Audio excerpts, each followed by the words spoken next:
Assalamualaikum warahmatullahi wabarakatuh. Perkenalkan, nama saya Resi Destriani Cahyani, NIM 41719010027 dari kelas Bahasa Indonesia. Di sini saya akan mempresentasikan tentang pengaruh bahasa daerah dan bahasa asing terhadap perkembangan bahasa Indonesia. Yang pertama, saya akan menjelaskan tentang latar belakang. Bahasa Indonesia adalah bahasa yang terbuka. Bahasa Indonesia mampu menerima unsur-unsur bahasa asing maupun bahasa daerah, sehingga dapat memperkaya kosakata yang dimiliki dalam proses pertumbuhan dan perkembangan. Pertumbuhan dan perkembangan bahasa Indonesia dapat dipengaruhi oleh beberapa faktor, antara lain seperti kontak budaya antar bangsa, antar daerah, antar suku, maupun faktor lain seperti agama, politik, dan teknologi. Perpindahan seorang atau kelompok ke dalam kelompok lain juga dapat menyebabkan adanya pergeseran bahasa yang dapat memperkaya kosakata, sehingga memunculkan bahasa baru. Adanya kontak antar bahasa tersebut menyebabkan timbulnya pemakaian bahasa lain. Pemakaian bahasa lain yang terus-menerus dalam kelompok tertentu menyebabkan pembakuan bahasa tersebut. Pemakaian bahasa lain dapat ditemui dalam berbagai bidang, baik yang berasal dari bahasa daerah maupun dari bahasa asing. Bahasa asing misalnya penggunaan kata passion dalam bahasa Inggris menjadi passion dalam bahasa Indonesia. Beberapa kata yang dulunya asing di telinga masyarakat Indonesia, namun karena kebiasaan pemakaian dalam kehidupan sehari-hari, maka bahasa tersebut menjadi bahasa sehari-hari. Perkembangan bahasa Indonesia tidak terlepas dari pengaruh bahasa lain, bahasa daerah ataupun bahasa asing.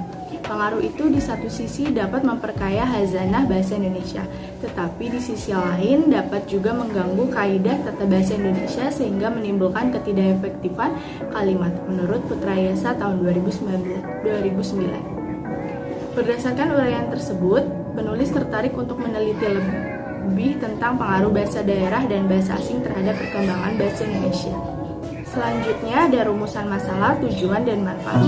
Rumusan masalah yang pertama yaitu bagaimana pengaruh bahasa daerah terhadap bahasa Indonesia.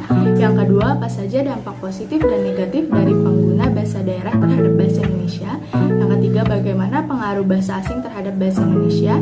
Yang keempat, apa saja dampak positif dan negatif dari penggunaan bahasa asing terhadap bahasa Indonesia. Yang kelima, bagaimana perkembangan bahasa Indonesia dengan adanya pengaruh bahasa asing dan bahasa daerah. Selanjutnya ada tujuan, yaitu tujuan penulisan makalah ini adalah untuk menambah pengetahuan tentang apa pengaruh bahasa daerah dan bahasa asing terhadap bahasa Indonesia dan diharapkan bermanfaat bagi banyak orang yang membaca. Yang ketiga ada manfaat. Adapun manfaat yang diberikan dalam penelitian ini yaitu yang pertama ada manfaat teoritis.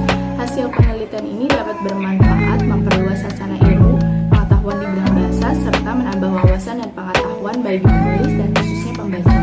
Yang kedua ada manfaat praktis.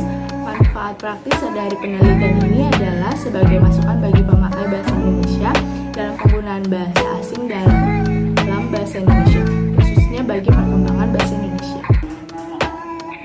Selanjutnya saya akan menjelaskan tentang pengertian bahasa menurut para ahli. Yang pertama ada menurut Fodor tahun 1974. Bahasa adalah sistem simbol dan tanda. Yang dimaksud dengan sistem simbol adalah hubungan simbol dengan makna yang bersifat konvensional. Sedangkan yang dimaksud dengan sistem tanda adalah bahwa hubungan tanda dan makna bukan konvensional tetapi ditentukan oleh sifat atau ciri tertentu. Yang kedua ada menurut Valencia tahun 2001. Bahasa merupakan alat yang digunakan untuk berkomunikasi sehari-hari baik bahasa lisan maupun bahasa tulis. Yang ketiga menurut Suryano tahun 2000. Bahasa di dalam struktur budaya ternyata memiliki kedudukan, fungsi, dan peran ganda, yaitu sebagai akar dan produk budaya yang sekaligus berfungsi sebagai sarana berpikir dan sarana pendukung pertumbuhan dan perkembangan ilmu pengetahuan dan teknologi. Bila dilihat dari beberapa definisi dan pengertian mengenai bahasa menurut beberapa ahli di atas, kita bisa melihat bahwa terdapat perbedaan definisi tentang bahasa di mana definisi dari setiap ahli tergantung dengan apa yang diinginkan dan ditekankan. Namun, meskipun terdapat perbedaan, nampaknya disepakati bersama bahwa bahasa adalah sistem lambang bunyi ujaran yang digunakan untuk berkomunikasi oleh masyarakat pemakainya. Bahasa yang baik berkembang berdasarkan suatu sistem, yaitu seperangkat aturan yang dipatuhi oleh pemilik. Bahasa sendiri berfungsi sebagai sarana komunikasi serta sebagai sarana integrasi dan adaptasi. Selanjutnya yaitu ada pengertian bahasa Indonesia. Bahasa Indonesia adalah bahasa resmi Republik Indonesia dan bahasa persatuan bangsa Indonesia. Bahasa Indonesia diresmikan penggunanya setelah proklamasi kemerdekaan Indonesia, tepatnya sehari sesudahnya. Bersamaan dengan mulai berlakunya konstitusi di Timor Leste, bahasa Indonesia berposisi sebagai bahasa kerja. Dari sudut pandang linguistik, bahasa Indonesia adalah suatu varian bahasa Melayu. Dasar yang dipakai adalah bahasa Melayu Riau dari abad ke-19.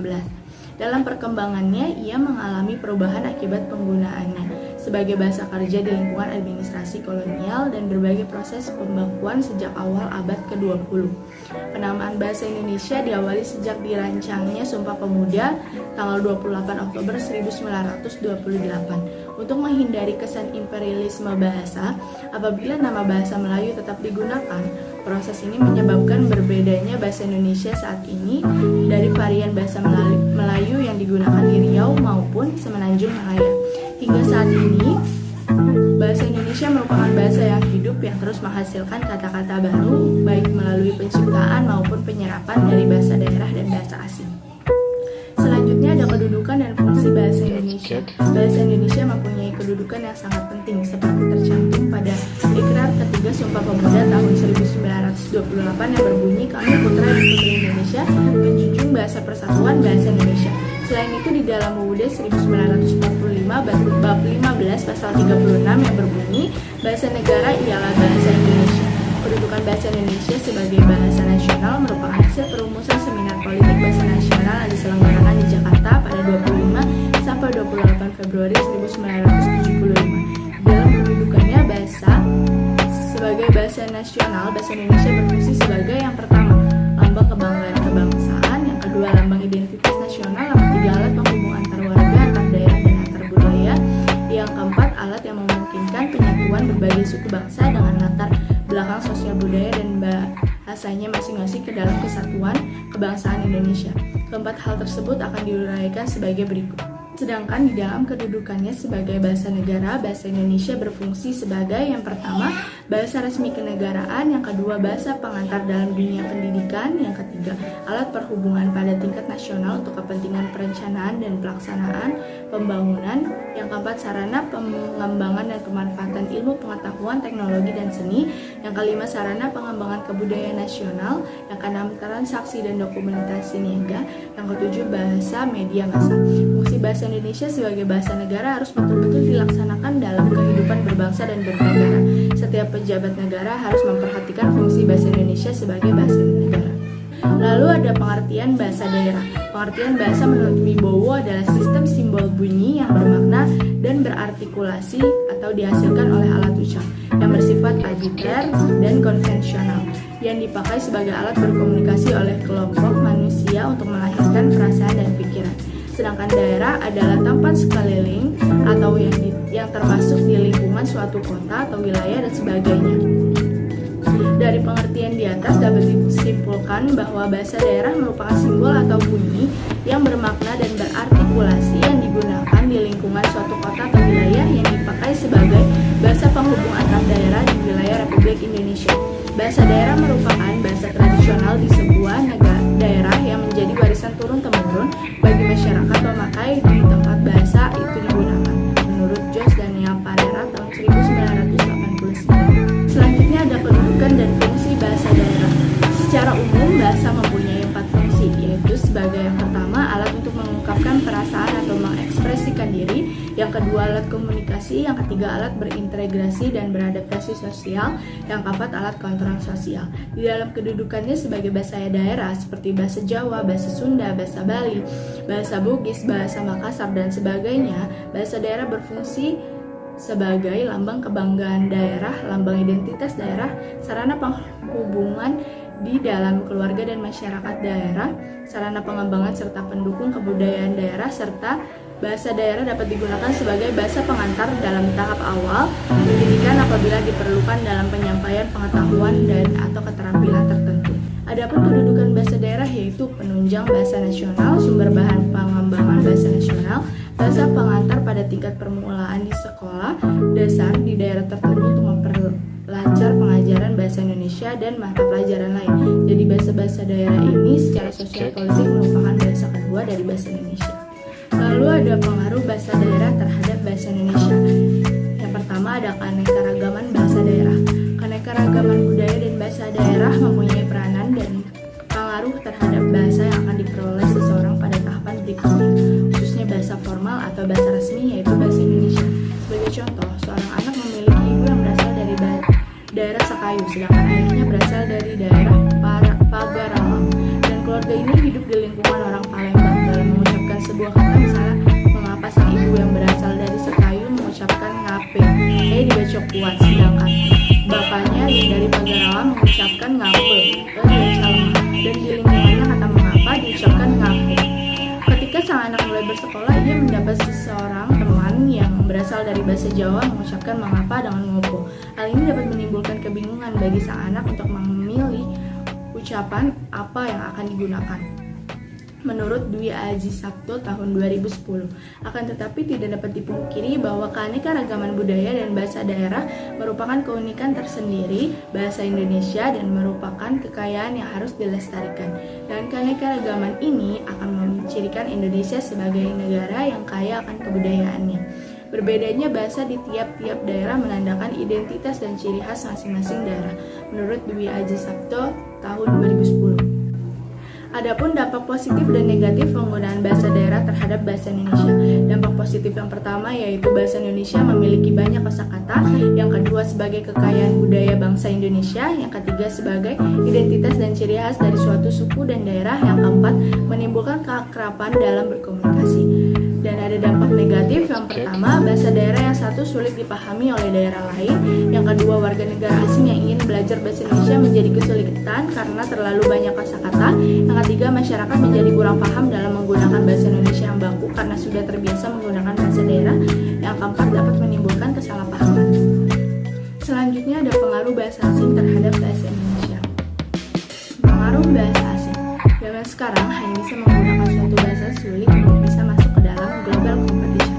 Apalagi posisi negara kita yaitu sebagai negara berkembang yang masih memerlukan bantuan dan kontribusi dari negara lain, khususnya negara maju. Setiap individu setidaknya bisa menggunakan bahasa asing atau bahasa internasional untuk bisa berinteraksi dan berkomunikasi dengan orang dari negara lain. Orang tersebut pasti menggunakan bahasa Inggris. Bahasa asing di negara Indonesia mempunyai pengaruh besar bagi bangsa Indonesia. Pengaruh yang diberi pun beraneka ragam. Ada yang memberikan pengaruh positif dan tidak jarang juga ada yang memberikan pengaruh negatif.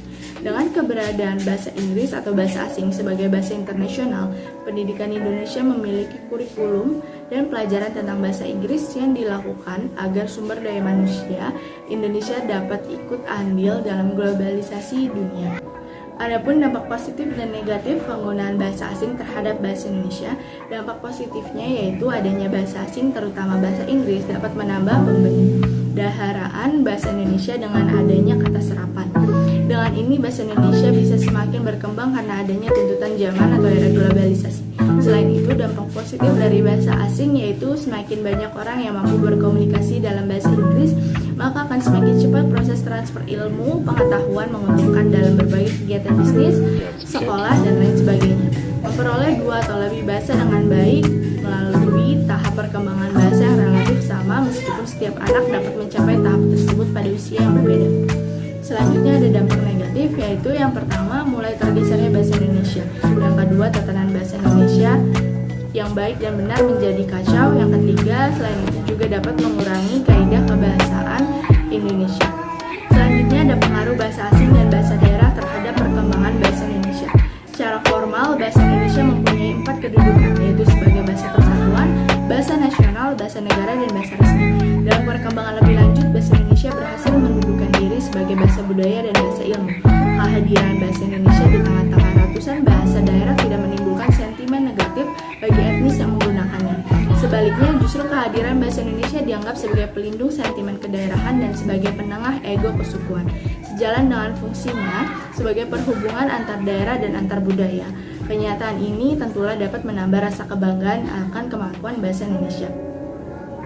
Dalam kedudukan bahasa Indonesia sebagai bahasa resmi, bahasa Indonesia bukan saja dipakai sebagai alat komunikasi timbal balik antara pemerintah dan masyarakat luas, dan bukan saja dipakai sebagai alat perhubungan antar daerah dan antar suku, tetapi juga dipakai sebagai alat perhubungan formal pemerintahan dan kegiatan atau peristiwa formal lainnya.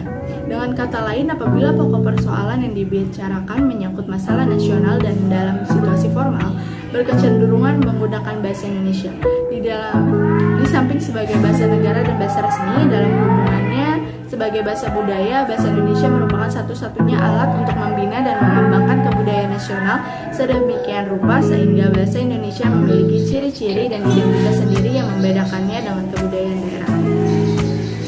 Di samping itu, dalam kedudukan sebagai bahasa ilmu, bahasa Indonesia berfungsi sebagai bahasa pendukung ilmu pengetahuan dan teknologi untuk kepentingan pembangunan nasional. Penyebarluasan iptek dan pemanfaatannya kepada perencanaan dan pelaksanaan pembangunan negara dilakukan dengan menggunakan bahasa Indonesia. Dengan demikian, masyarakat Indonesia tidak lagi bergantung sepenuhnya kepada bahasa asing dalam usaha mengikuti perkembangan dan penerapan iptek. Bahasa Indonesia berfungsi pula sebagai bahasa pengantar di lembaga pendidikan, mulai dari lembaga pendidikan rendah hingga lembaga pendidikan tertinggi di Indonesia, kecuali daerah-daerah mayoritas masih menggunakan bahasa daerah sebagai bahasa ibu.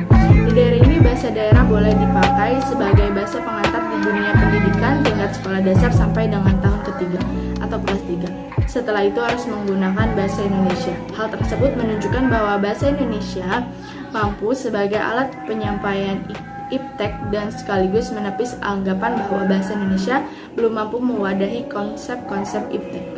Selanjutnya, kesimpulan yang dapat diambil yaitu dari pembahasan di atas dapat disimpulkan bahwa pada zaman globalisasi ini, bahasa Indonesia tidak dapat dilepaskan dari peranan bahasa lain, baik dari bahasa daerah maupun bahasa asing.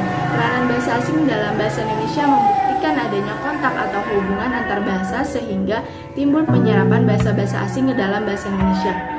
Penggunaan kosakata asing dalam bahasa Indonesia tidak selalu diidentikan dengan dampak negatif karena juga mengandung hal positif, yakni dapat mempermudah kegiatan berkomunikasi khususnya dalam tuturan yang di dalamnya terdapat bahasa asing yang terasa lebih akrab di telinga dibandingkan dengan bahasa Indonesia.